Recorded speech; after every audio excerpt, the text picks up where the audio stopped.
Mamu asli, mamu. Mamu naik. Mamu naik. Mamu bin. Oh, mamu ke polis. Mamu ke polis. Kalau mamu naik menengok ke bin. Enak Bangladesh on la oldu. Iya. Grand là. Il parle toutes les langues. Where you from? No. Where you from? Dhaka. Bangla. Dhaka.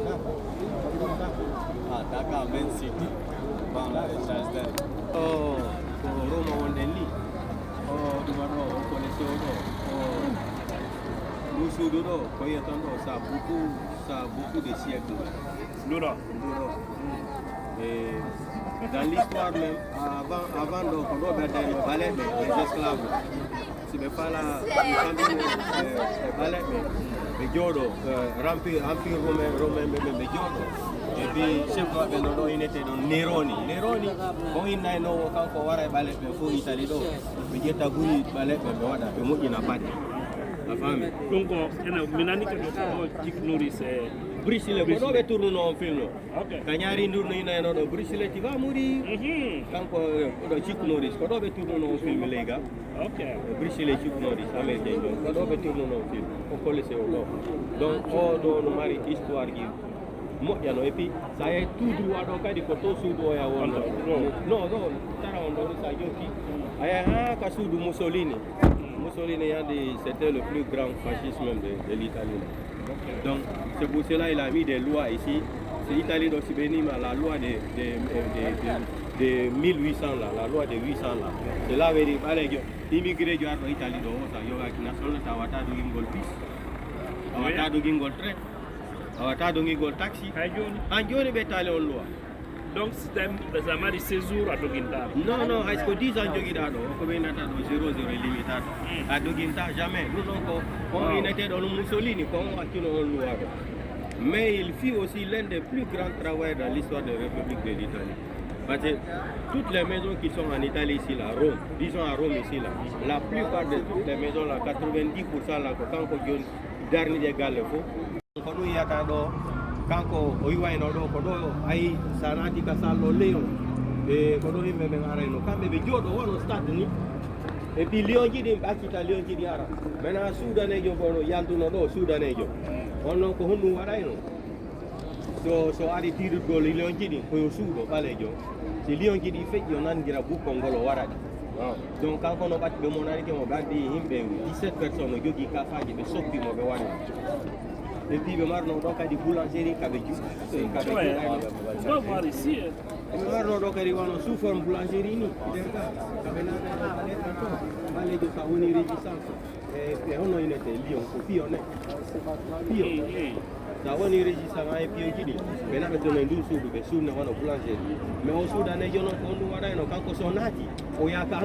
Montrez ici, on voit.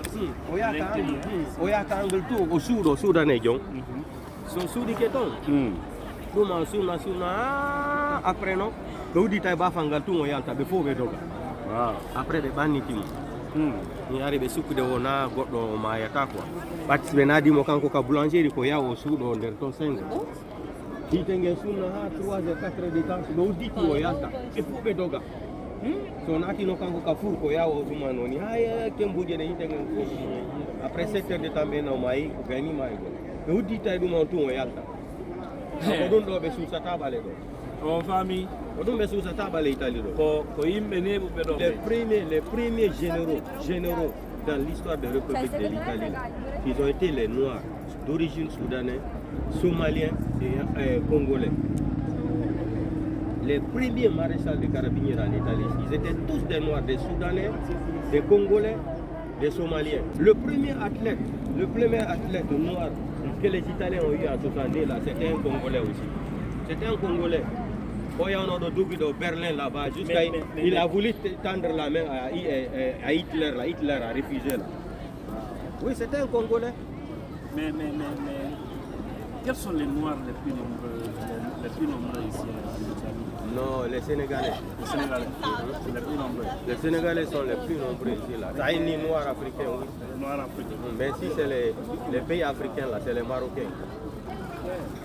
C'est les Marocains qui sont plus nombreux en Italie ici, plus que toutes les autres. Et vous êtes là il y a plus de 30 ans? Moi, j'ai fait 30 ans maintenant ici. 30 ans. L'année là, j'ai fait 30 ans en Italie. Wow. 21 octobre, là, j'ai fait 30 ans. Puis tous à Rome. À Rome, ici, je n'ai jamais changé de ville. Seulement la première fois, quand je suis venu en Italie, on était obligé d'aller à Perugia, mais on a volé le tabac, cigarettes. Ah? Oui, mais il y a un volé le tabac, cigarettes, fino mais et puis en même temps, on s'est inscrit là-bas pour étudier à l'université à Perugia là-bas, au collège de Perugia, mais on s'est inscrit là-bas. Mais à chaque fois à l'époque, on partait tout le temps au Noir de Gaulle pour ma récolte de tabac. Il y a des Perugia qui ont été à cigarette, donc on a une récolte de tabac 6 mois. Mais il y a un mélange, mais il y a un django forcé. Voilà, c'est comme ça. Sinon, ce n'était pas facile. Mais, tagado, kala ko joka ta ope a wakilo tu, anisa ta. La ni con tugal al kale do, parce que kasi wadi puri du chapanta ti de lady. No, wabe no wada do harabe anda e fu ay trois mabbe be anda. Mina ko fi hono. Parce que là c'est une question très importante. Voilà, journée après tout ça, avocat noir. Voilà. Pourquoi ce nom avocat noir? Le nom avocat noir là, avant d'abord, c'est mes jogi no bon magasin. Moi je voulais dire Nigeria, je n'étais pas passé. Mes jogi no bon magasin, mais wada no commerce import export. Mais n'avana na himbe be conteneur Afrique pour toge ni femme. Maintenant après, je suis un temps là, mi ma comme rien du tout. Oui, on dit dire des pour la guinée, on dit bon wadime, il était là wadime mais c'est après j'ai pris ma route maintenant. Non, il est avocat noir. Mais on a la Guinée, il a fait un autre de la Guinée. Chaque 3 mois, il a fait 25 par taxi. Mais non, 19, chaque 3 mois. Oui. On a fait des 180 pour baguette. Maintenant, je suis parti en Guinée. J'ai fait 1 an. J'ai payé le loyer chez moi là. J'ai trouvé que mon propriétaire de la maison, il a cassé ma maison, il est rentré. Maintenant, quand je suis venu là, il me disait maintenant que lui, son grand frère est un policier. Minimum, ok. Maintenant, moi aussi, je vois des formules, je dis, mais il y a des portugais italiens. Mais il y a des poston, mais Sony. Mais il y a mais on dit tout maintenant, mais il dit, mais vous maintenant, il bloque sur nous. Ouais, la marnore. Mais il y a un gendarmerie. Oui, nous, on a la nieni, on peut bien tenir. Carte d'identité résidence en Canada, le map adresse. Donc, maréchal, il y a un sabi, je connais la loi. Il y a tout, mais sans y sabi, les lendemains, parce que c'est des bandits. Mais sans y sabi, il y a des avec le reçu de retour là. Minimum, il s'agit, sabi, pour mesure de sécurité, on se retrouve devant un juge. Mais nous, il y a un avocat, un avocat, mais il y a un il va défendre encore le blanc. Aldo Rita, l'avocat. Maintenant, il défend mon propriétaire de la maison, au lieu de me défendre moi. Donc, après maintenant, j'ai vu mon Milan dit, c'est pas facile de gagner la justice avec les Italiens là, parce que 90% des avocats à Rome ici sont tous des corrompus. Il y a dit même Rome, c'est la capitale des avocats. Il y a dit non. À Rome seulement, il y a plus d'1 million d'avocats ici. Wow. Oui, dans le monde entier, c'est la capitale des avocats, Rome ici. Là. Ils se retrouvent souvent ici. Ici, tout le monde veut devenir avocat en Italie. Il n'y a pas une famille ici qui n'a pas un enfant avocat ou policier. Wow. Le système, non. Okay. Parce que dans leur famille, il faut avoir un policier. Dans la famille, il faut avoir un avocat. Le policier, c'est pour défendre la famille. L'avocat aussi, s'il y a un problème là, c'est pour aller défendre la famille au tribunal. Donc c'est un système. Maintenant, ça m'a énervé ni. Après, ça m'a tellement énervé, j'ai décidé d'aller m'inscrire ici là, à l'université de Sapienza, derrière la station Via Marsala. Mais j'ai dit que je vais voir le recteur de l'université. Le recteur, il a des réunions. Il est parti pour une conférence aux États-Unis à New York. Il a dit, quand est-ce qu'il va venir? Il faut me demander là, pourquoi tu veux le voir venir, c'est personnel. Après, il a rendez-vous. Quand il est parti aux États-Unis, il est revenu. Moi, je me suis déplacé là-bas. Mais il y a un minimum, l'enfant la jangu, je vais devenir avocat. Il faut me faire la galère. Mais il est sûr ce que tu dis là, Mini, je suis sûr. Tu peux tenir, Mini, oui, je peux tenir. Mini, ok. Il m'a donné encore rendez-vous après 1 mois, je suis venu. Liste comme il a dit, livre du commission d'attaque, équivalent 12 800 €. Quand si je peux pas tenir le coup. Mais non, maintenant, livre de Noël, donc, il y a Piazza de la République, place de la République. Non. Il y a des gens là-bas qui vendent les journaux seconde main. Seconde main, maintenant, nous n'étions pas français. Seconde main. Donc, il y a mis à 1300 €.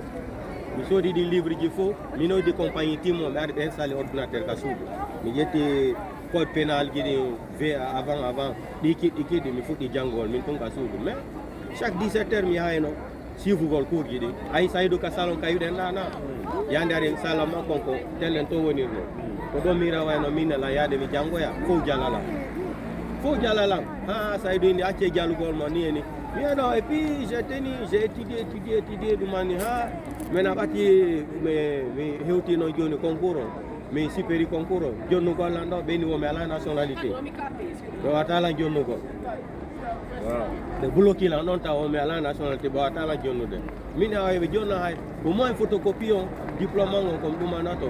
Mais Dumani doit avoir des bois dans notre secrétaire de Paula. On y manda, on y a un copie au sud de Johnny là. On copie non Migueti pour la première fois. Mais inscrit à Turbina Latina. Ça 55 km de Rome ici. Je me suis inscrit là-bas. J'ai commencé à travailler avec les Italiens, avec les immigrés là. Maintenant, il y a des réunions. Bon, moi, je suis un rebelle. Bon, mais là, pour expliquer aux Noirs là, quel est le droit qui m'a fait dire article de droit comme au langue, au Paris, au commune, qui signe, mais son qui. Mais son qui donc? Mais son qui donc?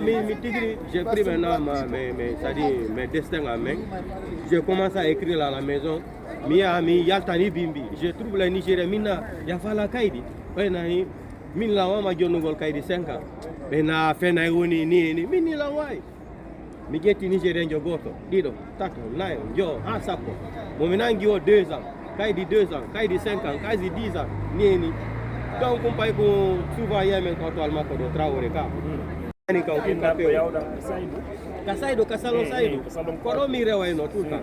Nyande gono mi ari do be fulbe go groupe go fuɗi lan jalogo wo grand jon feti ndari ni wo mo yaade janga wona avocat jo fulbe tigiri be jali la wo mi feti ni pay kum mani ka kun kapeo ko nden nyande o jambuno lan den inde ka salon quoi saidu ko do mi hebi den inde woni avocat no woni grand woni yaw janga tertobe nyande go wona avocat adula law fo ande mini wana on woni wo ko biddo mani kajo ko woli wo kanko waday wo yemu yettu tun courage minimum min kadi si ɗum waɗi ko wonɗa wolde ko woni yo min pari 200 €. Saydou ma yalgo emo wuuri sa yeyi ka lalade Saydou ma yalta o il est témoin ko yesso makko min pari min kadi min ayni dans 2 ans o aduna law fof anda ela nde mini si ɗum waɗi mi jonnete 200 €. En dans 2 ans ɓatti fuɗɗike jonnugol kadi nigérien ɓe Bangladesh ni fof fuɗɗike la andugol mi noddimo kadi ka salon yesso Saydou de mi yetti yande moi je suis un homme de parole mi yetti kadi 200 € ji makko ɗi mi jonni mi yetti 50 € kadi mi okki Saydou min ɓatti ɗum ɗo kadi o yesso makko waɗo Saydou no wuuri o ma yalta ako noon nde inde avocat noir ari ɗo donc si mi yahi noon ka tribunal ɗo mi italien ɓe men fotti ɗo ni hara ɓe nana avocat noir en italien c'est avocato nero ko ɗum ne avocato nero ko ɗum nete avocat noir.